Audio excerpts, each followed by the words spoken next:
Hi hello good evening दोस्तों, कैसे हो आप? मस्त हो ना? ठीक हो ना? ज़बरदस्त हो ना? तो चलते हैं अपने टॉपिक की ओर। आज से अपनी क्लासें क्या होगी, रेगुलर होगी, नियमित रूप से होगी, ठीक है ना? तो टाइम टू टाइम मिला करेगी।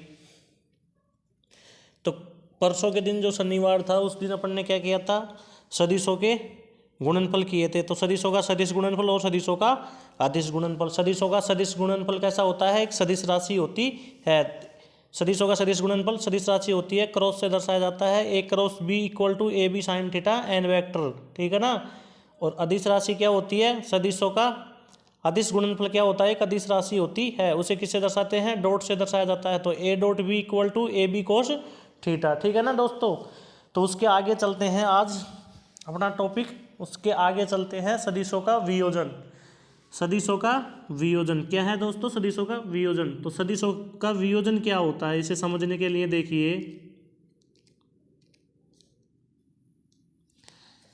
देखिए दोस्तों, सदिशों का वियोजन क्या होता है। जैसे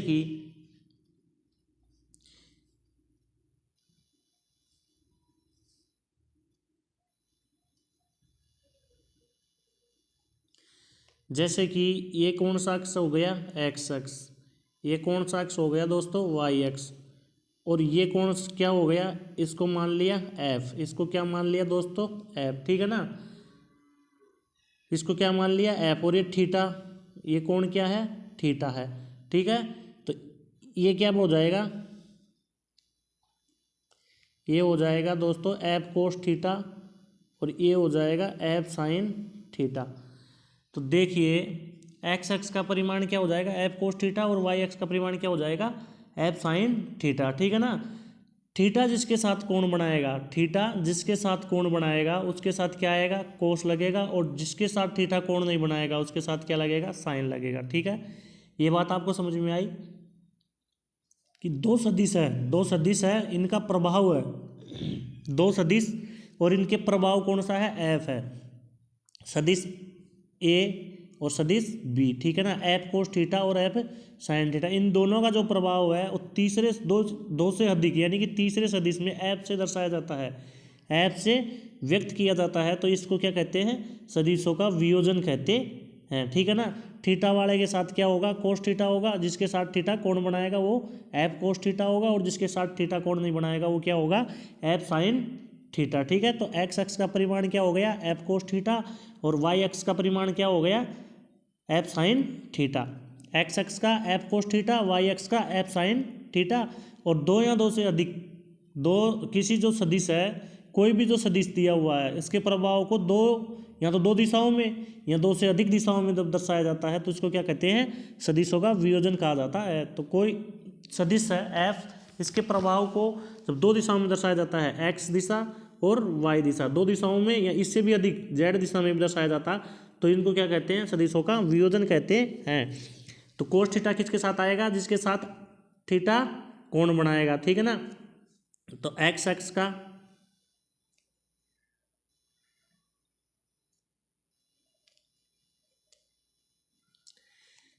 का क्या हो गया? F cos theta. और वाई एक्स का क्या हो गया? वाई एक्स का क्या हो गया दोस्त? एफ साइन थीटा, ठीक है ना? वाई एक्स का क्या हो गया? F sine theta. और एक्स एक्स का एफ कोस थीटा।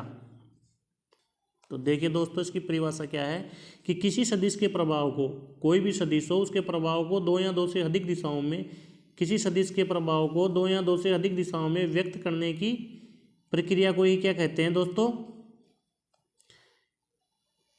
किसी सदिश के प्रभाव को दो या दो से अधिक दिशाओं में व्यक्त करने की प्रक्रिया को क्या कहते हैं? सदिशों का वियोजन कहते हैं। और सदिशों का वियोजन आपके समझ में आ गया होगा कि ये एफ है, इस एफ को एक्स एक्स और ये वाई एक्स, और ये कौन थीटा बना रहा है, तो इसका क्या हो जाएगा? F cos theta. और ये क्या हो जाएगा दोस्तों? एफ साइन थीटा, ठीक है ना? ओके, एफ एक्स का F cos theta, y x का एफ साइन थीटा, ठीक है? आगे चलते हैं प्यारे मित्रों।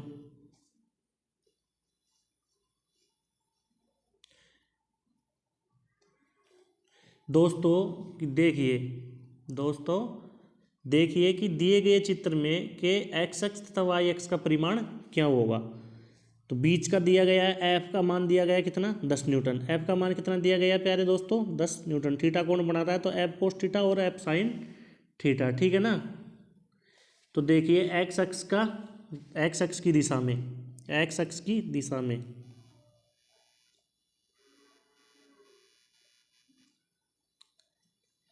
एक्स अक्ष की दिशा का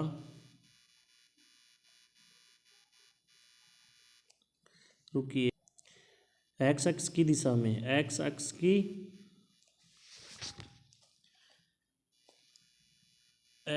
की दिशा में थोड़ा सा लिखने में दोस्तों प्यारे यार मैनेज करना,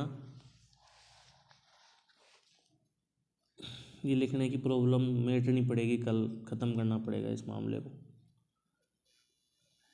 देखिए एक्स अक्ष की दिशा में क्या है, एफ कोस थीटा। क्या है दोस्तों, एफ कोस थीटा है, ठीक है ना। थीटा की वैल्यू कितनी दे रखी है 30 डिग्री। थीटा की वैल्यू कितनी दे रखी है दोस्तों 30 डिग्री। तो एफ कोस थीटा, तो एफ का मान कितना दे रखा है दोस्तों 10 न्यूटन, ठीक है। और थीटा की वैल्यू कोस 30 दे रखी है। तो 10 इंटू कोस 30 का मान क्या होता है √3/2। क्या होता है √3/2। तो 2 से 5, तो उत्तर क्या आ गया इसका 5√3। मतलब एक्स अक्ष की दिशा में, एक्स अक्ष की दिशा में परिमाण क्या आ गया इसका, इसका मान आ गया 5√3। अब इसी प्रकार से वाई अक्ष की दिशा में निकालते हैं। इसी प्रकार से वाई अक्ष की दिशा में, वाई अक्ष की दिशा में, वाई अक्ष की दिशा में क्या है F sine theta, F sine theta. तो एफ का मान 10, साइन थीटा की वैल्यू 30, 10 इंटू साइन 30 का मान कितना होता है 1/2। ये कितना आ गया तो इसकी वैल्यू 5, ठीक है ना। इसकी वैल्यू कितनी आ गई दोस्तों 5। इसकी वैल्यू आ गई, इसकी वैल्यू कितनी आ गई 5, ठीक है 5 न्यूटन। तो दिए गए चित्र में एक्स एक्स और वाई एक्स का परिमाण क्या होगा। तो एक्स एक्स का परिमाण क्या आ गया F cos theta, F cos theta लिखा इसको। तो एफ की वैल्यू दे रखी है 10 कोस 30, थीटा की मान 30 डिग्री दे रखी है तो एफ 30 तो 5√3, ठीक है ना। और वाई एक्स के 5 न्यूटन, वाई एक्स पे क्या आ गया दोस्तों 5 न्यूटन, ठीक है। क्या आ गया दोस्तों 5 न्यूटन। आगे चलते हैं प्यारे मित्रों। तो देखिए दोस्तों टॉपिक हो गया अब खत्म, थ्योरी मतलब टॉपिक हो गया खत्म, ठीक है ना। क्या था ये, अब लास्ट टॉपिक क्या था अपना, मतलब जो पॉइंट था वो क्या था सदिशों का वियोजन था। तो सदिशों का वियोजन क्या होता है, किसी भी सदिश को प्रभाव को 2 या 2 से अधिक दिशाओं में जब व्यक्त किया जाता है तो इसे क्या कहते हैं सदिशों का वियोजन कहते हैं। सदिशों के वियोजन में जिस के साथ थीटा कोण बनाता है उसके साथ क्या आता है कोस थीटा आता है, और जिस पर थीटा कोण नहीं बनाता है, जिस अक्ष पर थीटा कोण बनाता है उस अक्ष के साथ में कोस थीटा आता है, और जिस अक्ष के साथ में थीटा कोण नहीं बनाता है उस अक्ष के साथ में साइन थीटा आता है। यानी कि एक्स पे बनाएगा तो एफ कोस थीटा, और वाई पे नहीं बनाएगा तो वाई का मान क्या आ जाएगा, वाई का परिमाण एफ साइन थीटा, ठीक है ना। इसका न्यूमेरिकल भी आपको बता दिया, ओके ये न्यूमेरिकल था आपको, ठीक है ना। आगे चलते हैं, अब आते हैं क्वेश्चनों की तरफ। कुछ क्वेश्चन आज करेंगे और कुछ जो बाकी रहेंगे उनको कल देखेंगे, तो ठीक है ना। तो आज देखते हैं अदिश राशियों के उदाहरण, अदिश राशियों के उदाहरण। तो अदिश राशियों के उदाहरण कौन कौन से प्यारे दोस्तों बताइए। देखिए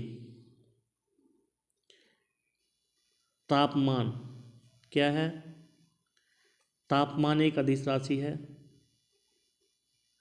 चाल एक अदिश राशि है, दूरी एक अदिश राशि है, समय भी एक अदिश राशि है, क्षेत्रफल भी एक अदिश राशि है, क्षेत्रफल, आयतन, कार्य, ऊर्जा, प्रकाश, विद्युत, लंबाई, घनत्व, आवर्ती और etc। मतलब जिसके साथ में क्या नहीं होती है प्यारे दोस्तों, जिसके साथ में क्या नहीं होती है, दिशा नहीं होती है, अदिश राशि कहलाती है। ठीक है ना। तापमान, चाल, दूरी, समय, क्षेत्रफल, आयतन, कार्य, ऊर्जा, प्रकाश, विद्युत, लंबाई, घनत्व, आवर्ती इत्यादि ये कौन सी है, अदिश राशियों के उदाहरण है। ठीक है। जिसके साथ दिशा नहीं होती है वो अदिश राशियाँ होती है। ठीक है ना। अगले क्वेश्चन की तरफ चलते हैं। अगला क्वेश्चन है दोस्तों सदिश राशियों के उदाहरण। सदिश राशि किसे कहते हैं, आपको मालूम है कि जिसके साथ में क्या होती है, दिशा होती है। जिसके साथ में क्या होती है दोस्तों, दिशा होती है, उसे क्या कहते हैं, सदिश राशि कहते हैं। तो सदिश राशियों में कौन कौन आता है, बल, त्वरण, वेग, संवेग, आवेग,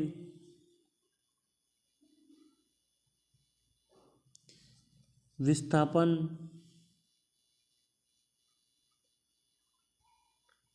बलागुण, वेग, संवेग, विस्थापन, त्वरण, आवेग, बलागुण, विद्युतीय क्षेत्र,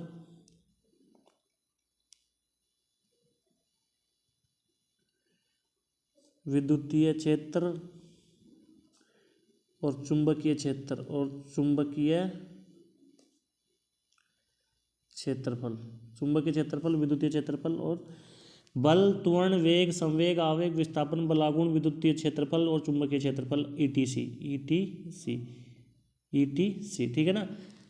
जिसके साथ में दिशा होती है सदिश राशि कहलाती है, जैसे कि बल, त्वरण, वेग, संवेग, आवेग, विस्थापन, बलागुण, विद्युतीय क्षेत्रफल, चुंबकीय क्षेत्रफल इत्यादि। और जिसके साथ में दिशा नहीं होती है वो कहलाती है अदिश राशियाँ, जैसे कि तापमान, चाल, समय, दूरी, तापमान, चाल, समय, दूरी, आयतन, क्षेत्रफल, कार्य, ऊर्जा, शक्ति, प्रकाश, विद्युत, लंबाई, घनत्व, आवर्ती इत्यादि। ठीक है दोस्तों। अगले क्वेश्चन पे चलते हैं। अगला क्वेश्चन है प्यारे दोस्तों कि शून्य परिणामी, क्या शून्य परिणामी को उत्पन्न करने के लिए, शून्य परिणामी को उत्पन्न करने के लिए समान परिमाण के आवश्यक सदिशों की न्यूनतम संख्या क्या होगी। शून्य उत्पन्न करने के लिए समान परिमाण के, शून्य उत्पन्न करने के, जैसे कि ए वेक्टर 5, बी वेक्टर भी 5। ठीक है ना। ठीक है ना। तो समान परिमाण के आवश्यक सदिशों की न्यूनतम संख्या कितनी हुई, 5 - 5, जैसे कि 0 कर दिया। ठीक है ना। तो 1 - 5 1 + 5 ये हो गया। तो कितने वेक्टर की आवश्यकता होती है, न्यूनतम संख्या कितनी होती है दोस्तों, 2 संख्या कम से कम होनी चाहिए, जब जाके किसी को क्या कर सकते हैं, शून्य कर सकते हैं। 2 संख्या कम से कम होनी चाहिए। शून्य परिणामी उत्पन्न करने के लिए जब किसी 2 सदिशों का जोड़कर, घटाकर, गुणा कर कर, मल्टीप्लाई कर, भाग कर कर, कुछ भी करके, ये क्वेश्चन पूछने का मतलब है कि कितने सदिशों को जोड़ के, घटा के, गुणा करके, भाग करके, उल्ट पुल्ट कुछ भी करके शून्य परिणाम आ जाए तो कम से कम 2 सदिश होने चाहिए। इसका उत्तर क्या होगा, कम से कम 2 सदिश होने चाहिए। ठीक है ना दोस्तों। आगे चलते हैं। 2 सदिशों के गुणनफल से प्राप्त राशि होगी। अगला क्वेश्चन क्या है, 2 सदिशों के गुणनफल से प्राप्त राशि क्या होगी। 2 कोई सदिश है तो उन सदिशों के गुणनफल से प्राप्त राशि कैसी होगी। सदिश होगी, अदिश होगी, सदिश या अदिश होगी, सदिश और अदिश होगी, कैसी होगी आप बताइए। देखिए कोई भी 2 सदिश है, जैसे कि वेक्टर ए है और दूसरा सदिश वेक्टर बी है, इन दोनों को गुणनफल, इन दोनों का गुणनफल से प्राप्त राशि कैसी होगी। अभी इसने क्वेश्चन में ये नहीं दिया कि दोनों का सदिश गुणनफल है कि दोनों का अदिश गुणनफल है। तो इसलिए प्यारे दोस्तों देखिए क्या होता है, यदि दोनों का अदिश गुणनफल करेंगे तो कैसी राशि प्राप्त होगी, अदिश राशि प्राप्त होगी। और यदि दोनों का सदिश गुणनफल प्राप्त करेंगे तो कैसी राशि प्राप्त होगी, सदिश राशि प्राप्त होगी। होगी कि नहीं होगी। तो इसका मतलब क्या हुआ प्यारे मित्रों कि दो सदिशों के गुणनफल से प्राप्त राशि कैसी होगी, सदिश भी हो सकती है या अदिश भी हो सकती है, दोनों तो होगी नहीं, सदिश और अदिश दोनों तो नहीं होगी, या तो सदिश होगी या अदिश होगी। और ये कब होगी, क्योंकि इस क्वेश्चन के अंदर ये दिया गया नहीं है कि सदिश का अदिश गुणनफल क्या होगा या सदिशों का सदिश गुणनफल कौन सी राशि होगी। इसमें डायरेक्ट पूछा गया है कि सदिशों का गुणनफल से प्राप्त राशि कैसी होगी। तो सदिशों के गुणनफल से प्राप्त राशि कैसी होगी, अदिश या सदिश। इसका राइट आंसर क्या होगा, अदिश या सदिश। क्या होगा दोस्तों, अदिश या सदिश, अदिश या सदिश, ठीक है ना, अदिश या सदिश, अदिश भी हो सकता है और सदिश भी हो सकता है, ठीक है दोस्तों। क्वेश्चन पे डिपेंड करेगा कि वो क्या मांग रहा है अपने से, ठीक है ना। आगे चलते हैं, आगे क्वेश्चन है कि दो अदिशों के सदिश गुणनफल से प्राप्त राशि। अब ये देखिए कि जैसे कि कोई भी दो अदिश है, कोई भी दो क्या है, अदिश है, अदिश राशि है, कोई भी दो कौन सी राशियां हैं दोस्तों, अदिश राशियां है, कोई भी दो अदिश राशियां है, अदिश का सदिश मल्टीपल इनटू अदिश, कोई भी दो अदिश राशियां है, कोई भी दो अदिश राशियां है और उनका गुणनफल कौन कैसा है, सदिश है। तो ये राशि कैसी होगी दोस्तों, ये राशि भी अदिश होगी, ये राशि भी कैसी होगी, अदिश राशि होगी, ये राशि कैसी होगी, अदिश राशि होगी। अदिशों, दो अदिशों का सदिश गुणनफल, दो अदिशों का सदिश गुणनफल एक अदिश राशि होगी, ठीक है ना।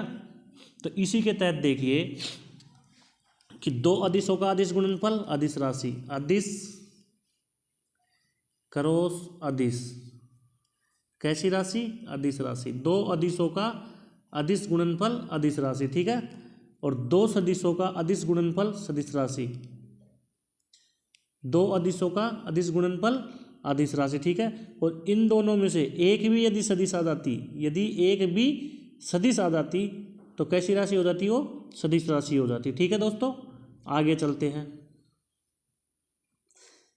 किसी सदिश का घटक होता है, किसी सदिश का घटक होता है। तो देखिए प्यारे मित्रों, वियोजन वाला था ना अभी, जो मैंने वियोजन करवाया था सदिशों का वियोजन, उसी के तहत है ये। देखिए कि दो सदिशों का घटक, सदिशों का घटक, देखिए एफ है, F is equal to 10 newton दे रखा है, ठीक है ना।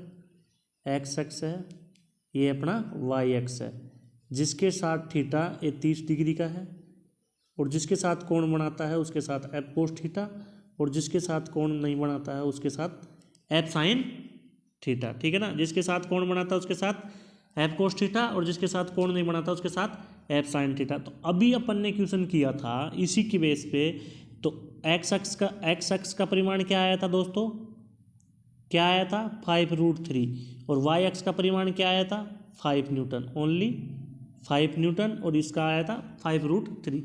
तो इसका घटक क्या होता है, तो इसका घटक क्या होता है, तो इसका घटक देखिए इस घटक से कम, इस घटक से कम, और जब इस घटक से कम, और जब दोनों ही घटक, जब दोनों ही सदिश, जब दोनों ही अक्ष या दोनों ही सदिश क्या होते हैं, समान दिशा में होते हैं, क्योंकि समान दिशा में होते हैं तो ये क्या हो जाते हैं, बराबर हो जाते हैं। जब दोनों सदिश या दोनों अक्ष, दोनों सदिश या दोनों अक्ष, दोनों सदिश, जब दोनों सदिश समान दिशा में, किसमें, समान दिशा में होते हैं तो क्या हो जाते हैं दोस्तों, ये बराबर हो जाते हैं। तो घटक क्या हो जाते हैं, बराबर हो जाते हैं। घटक क्या हो जाते हैं, बराबर हो जाते हैं, क्योंकि जो समान दिशा में होते हैं, क्योंकि जो समान दिशा में घटक होते हैं, क्योंकि दोस्तों जो समान दिशा में जो घटक होते हैं, समान दिशा में जो घटक होते हैं, इनका क्या होता है, इनका वियोजन नहीं होता। समान दिशा में घटक सदिश होने पर क्या होता है, वियोजन नहीं होता, वियोजन नहीं होता।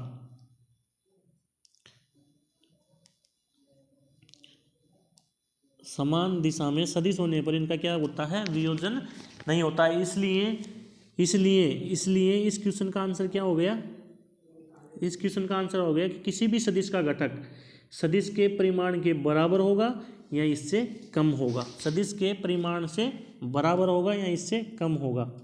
क्या हो गया इसका उत्तर, इसका आंसर हो गया दोस्त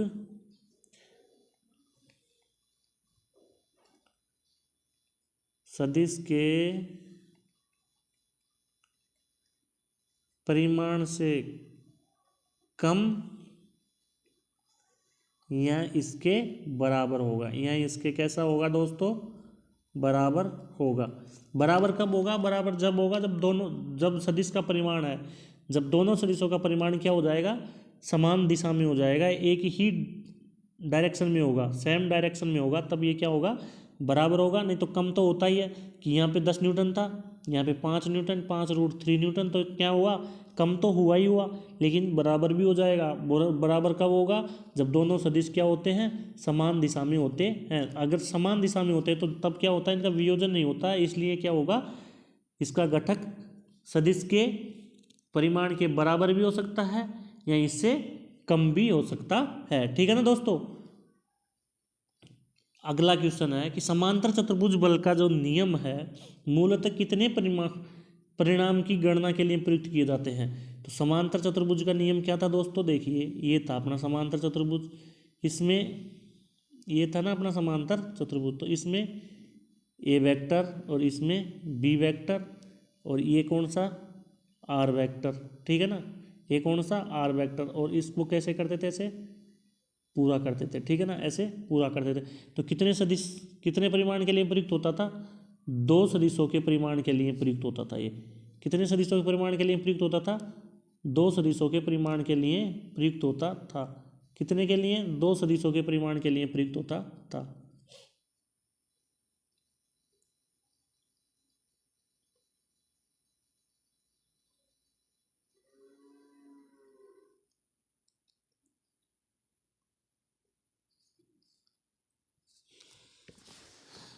ठीक है दोस्तों, क्या था कि समांतर चतुर्भुज बल के नियम मूलतः कितने परिणाम की गणना के लिए प्रयुक्त किए जाते हैं। तो कितने के लिए प्रयुक्त किए जाते हैं, 2 के लिए, क्योंकि जब समांतर चतुर्भुज का जो नियम था, समांतर चतुर्भुज का जो नियम था वो क्या था, ये कुछ इस प्रकार से था, यानी कि एक सदिश क्या था, ए वेक्टर था, दूसरा सदिश क्या था, बी वेक्टर था, और उनका परिणामी क्या था, आर वेक्टर था। ठीक है ना, क्या था, आर वेक्टर था। तो इसको ऐसे व्यक्त किया जाता था। तो ये कितने के लिए प्रयुक्त होता था, 2 सदिशों के लिए प्रयुक्त होता था। ठीक है दोस्तों, आज के लिए इतना ही करते हैं। ठीक है ना, आज के लिए इतना ही करते हैं, बाकी न्यूमेरिकल रह गए हैं तो इसमें कुछ उनको कल कंप्लीट कर लेंगे। ठीक है ना, उनको कल कंप्लीट कर लेंगे। तो दोस्तों देखिए, क्लास की गारंटी मेरी है, मैंने आपसे वादा किया था, उसके तहत कोई दिक्कत हो तो मुझे कमेंट करके ज़रूर बताइए। लेकिन आपसे निवेदन है कि आप क्लास को ज़्यादा से ज़्यादा सभी दोस्तों के पास में शेयर कीजिए और चैनल को सब्सक्राइब कीजिए और लाइक कीजिए और कमेंट करके ज़रूर बताइए। ठीक है दोस्तों, thank you, love you, bye bye, take care, love you, thank you दोस्तों, गुड नाइट, ओके।